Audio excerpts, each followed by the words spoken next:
What's going on, guys? I've got a 2008 Chrysler 300. I'm going to use it to point out to you how to change your brake pedal switch.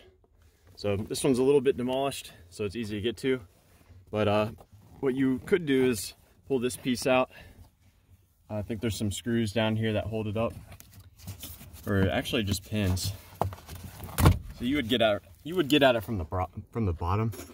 So that's it right there. I'm gonna do it the easy way because I can. You just grab it and rotate it counterclockwise, and that's it. It should come out just like so. And get the connector out.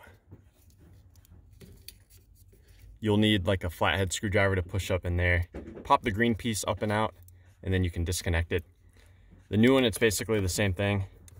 You just push it in and rotate it. And that's that.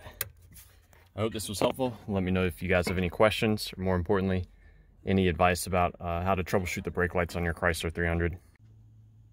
So I removed this piece from the car so you can see how I was able to disconnect it. Just getting a prying tool, just went down in there and went like that. And that's all it took for me to disconnect this brake pedal position switch.